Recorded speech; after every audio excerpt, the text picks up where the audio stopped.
ನಾವ್ ಈ ವಿಡಿಯೋದಲ್ಲಿ ಏನ್ ಮಾಡಕ್ ಹೋಗೋಣ ಅಂತ ಹೇಳಿದ್ರೆ, ಈ ಎರಡು ಕೋನಗಳಿದೆಯಲ್ವಾ, ಇದನ್ನ ಒಂದರ ಜೊತೆ ಒಂದು ಹೋಲ್ಸೋಣ. ಹೋಲ್ಸಿದ್ರೆ ಏನ್ ಬರುತ್ತೆ? ಇವೆರಡರಲ್ಲಿ ಯಾವ್ದು ದೊಡ್ಡದು ಯಾವ್ದು ಚಿಕ್ಕದು ಅಂತ ನಾವು ಡಿಸಿಷನ್ ತಗೋಬಹುದು.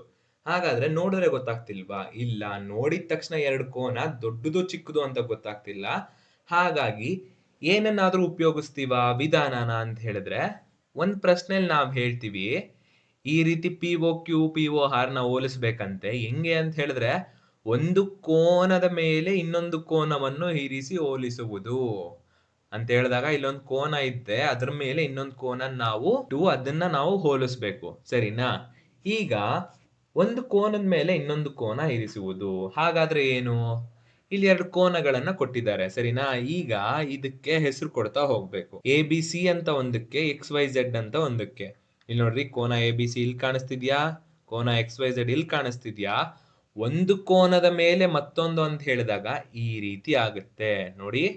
ಎ ಬಿ ಸಿ ಅನ್ನೋ ಕೋನ ಇಲ್ಲಿದೆ, ಅದನ್ನ ನಾವು ಎಕ್ಸ್ ವೈ ಝೆಡ್ ಕೋನದ ಮೇಲೆ ಇರಿಸಿದೀವಿ.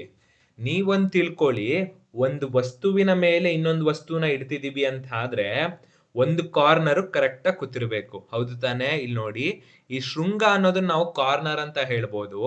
ಈ ಕಾರ್ನರ್ ಕರೆಕ್ಟ್ ಆಗಿ ಪ್ಲೇಸ್ ಆಗಿರ್ಬೇಕು, ಅಂದ್ರೆ ಒಂದು ಕಾರ್ನರ್ ಮೇಲೆ ಇನ್ನೊಂದು ಕಾರ್ನರ್ ಕರೆಕ್ಟ್ ಆಗಿರ್ಬೇಕು ಅಂತ ಹೇಳಿದಾಗ, ಇಲ್ಲಿ ಒಂದು ಶೃಂಗದ ಮೇಲೆ ಮತ್ತೊಂದು ಶೃಂಗನ ಕರೆಕ್ಟ್ ಆಗಿ ಇರಿಸ್ಕೊಂಡಿದೀವಿ.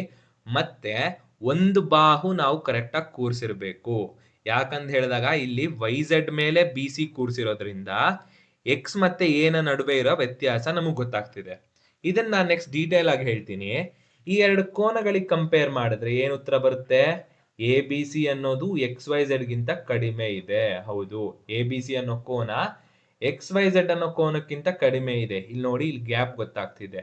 ಹಾಗಾದ್ರೆ ಈ ವಿಧಾನನ ನಾವು ಪ್ರಾಬ್ಲಮ್ ಅಲ್ಲಿ ನೋಡೋಣ. ನೋಡೋದಕ್ಕಿಂತ ಮುಂಚೆ ನಾನು ಹೇಳ್ದೆ, ಒಂದು ಪಾಯಿಂಟ್, ಒಂದು ಕಾರ್ನರ್ ಕರೆಕ್ಟ್ ಆಗಿ ಕೂರ್ಸಿರ್ಬೇಕು. ಇಲ್ಲಿ ನೋಡಿ, ಶೃಂಗ ಅನ್ನೋದು ಸರಿಯಾಗಿ ಜೋಡಿಸಿಲ್ಲ. ಈ ರೀತಿ ಸರಿಯಾಗಿ ಜೋಡಿಸಿಲ್ಲ ಅಂತ ಹೇಳಿದ್ಮೇಲೆ ನಾವು ಎರಡು ಕೋನನ ಹೋಲ್ಸಕ್ ಆಗಲ್ಲ. ಅದೇ ರೀತಿ ಬಾಹುನು ಕರೆಕ್ಟ್ ಆಗಿ ನಾವು ಪ್ಲೇಸ್ ಮಾಡಿರ್ಬೇಕು. ನೆಕ್ಸ್ಟ್ ಪ್ರಶ್ನೆಗಳಿಗೆ ಹೋಗೋಣ. ಮೊದಲನೇ ಪ್ರಶ್ನೆ ಏನು? ಪಿ ಒ ಕ್ಯೂ ಮತ್ತೆ ಪಿ ಒ ಆರ್ ನ ಹೋಲಿಸ್ಬೇಕು. ನಾವು ಫಸ್ಟ್ ಪಿ ಒ ಕ್ಯೂ ಅಂದ್ರೆ ಏನು ಅಂತ ಕರೆಕ್ಟ್ ಆಗಿ ಬರ್ಕೋಬೇಕು. ಇಲ್ಲಿ ನೋಡ್ರಿ, ಪಿ ಒ ಕ್ಯೂ ಅನ್ನೋದು ಇಲ್ಲಿ ಕೆಂಪು ಕಲರ್ ಕಾಣ್ತಿದ್ಯಾ? ಮತ್ತೆ ಪಿ ಒ ಆರ್ ಹೆಂಗಿದೆ?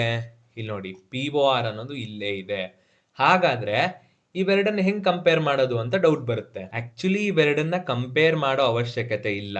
ಯಾಕಂತ ಹೇಳಿದಾಗ, ಇಲ್ಲಿ ನಾವ್ ಏನ್ ವಿಧಾನ ಯೂಸ್ ಮಾಡ್ತಿದೀವಿ? ಒಂದು ಕೋನದ ಮೇಲೆ ಇನ್ನೊಂದು ಕೋನವನ್ನು ಇರಿಸಿ ಹೋಲಿಸುವುದು. ಪಿ ಒ ಕ್ಯೂ ಅನ್ನೋ ಕೋನ ಯಾವುದು? ಇದು. ಪಿ ಒ ಆರ್ ಅನ್ನು ಅದ್ರ ಮೇಲೆ ಇಟ್ಟು ಹೋಲಿಸ್ತಿದೀವಿ. ಯಾಕಂತ ಹೇಳಿದ್ರೆ ಆರು ಮತ್ತೆ ಕ್ಯೂ ಒಂದೇ ಬಾಹುನಲ್ಲಿ ಇರೋದ್ರಿಂದ P O Q P O R ಎರಡು ಒಂದೇ ಕೋನ ಆಗಿರುತ್ತೆ. ಯಾವ್ದು ದೊಡ್ಡದು ಯಾವ್ದು ಚಿಕ್ಕದು ಅಂತ ನಾವು ಹೇಳಕ್ಕಾಗಲ್ಲ, ಬಾಹು ಮಾತ್ರ ಹೆಚ್ಚು ಕಮ್ಮಿ ಇದೆ. ಹಾಗಾಗಿ ಪಿ ಒ ಕ್ಯೂ ಮತ್ತೆ ಪಿ ಒ ಆರ್ ಅನ್ನೋದು ಒಂದಕ್ಕೊಂದು ಸಮವಾಗಿದೆ ಅಂತ ಹೇಳ್ಬೋದು.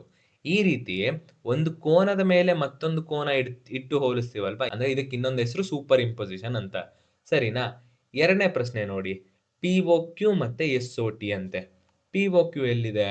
ಹೌದು, ಇದು ಪಿ ಒ, ಇಲ್ಲಿ ಕ್ಯೂ, ಇದು ಬಂದು ಪಿ ಒ ಕ್ಯೂ ಅಂತ ಆಗುತ್ತೆ. ಅದನ್ನ ಬರ್ಕೊಳ್ಳೋಣ, ಸರಿಯಾ? ಮತ್ತೆ ಈಗ ಎಸ್ ಒ ಟಿ ಅನ್ನೋದು, S O T, S O T ನ ಸಪ್ರೇಟ್ ಆಗಿ ಬರ್ಕೊಳ್ಳೋಣ.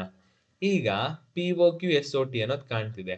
ಹಾಗಾದ್ರೆ ಈಗ ಏನ್ ಮಾಡ್ಬೇಕು ನಾವು ಅಂದ್ರೆ, ಒಂದು ಕೋನದ ಮೇಲೆ ಮತ್ತೊಂದು ಕೋನ ಇರಿಸುವಾಗ ಶೃಂಗ ಅನ್ನೋದು ಕರೆಕ್ಟ್ ಆಗಿ ಕೂರಿಸ್ಬೇಕು, ಒಂದು ಬಾಹುನ ಕರೆಕ್ಟ್ ಆಗಿ ಕೂರಿಸಿರ್ಬೇಕು. ನೋಡಿ, ಪಿ ಮತ್ತೆ ಎಸ್ ನಡುವೆ ವ್ಯತ್ಯಾಸ ಕಾಣಿಸ್ತಿದ್ಯಾ? ಹಾಗಾದ್ರೆ ಏನಿರ್ಬೋದು ಅಂತ ಹೇಳಿದ್ರೆ, ಪಿ ಒ ಕ್ಯೂ ಅನ್ನೋದು ಎಸ್ ಒ ಟಿ ಗಿಂತ ದೊಡ್ಡದು, ಅಥವಾ ಎಸ್ ಒ ಟಿ ಅನ್ನೋದು ಪಿ ಒ ಕ್ಯೂ ಗಿಂತ ಚಿಕ್ಕದು ಅಂತ. ಇಲ್ಲಿ ನೋಡಿ, ಪಿ ಒ ಕ್ಯೂ ಅನ್ನೋದು ಎಸ್ ಒ ಟಿ ಗಿಂತ ದೊಡ್ಡದಾಗಿದೆ. ಎಷ್ಟು ಈಸಿ ಅಲ್ವಾ? ಈ ವಿಧಾನನ ನಾವು ಸೂಪರ್ ಇಂಪೊಸಿಷನ್ ಅಂತ ಕರಿತೀವಿ, ಅಥವಾ ಒಂದು ಕೋನದ ಮೇಲೆ ಮತ್ತೊಂದು ಕೋನನಿಟ್ಟು ಹೋಲಿಸುವುದು ಅಂತ.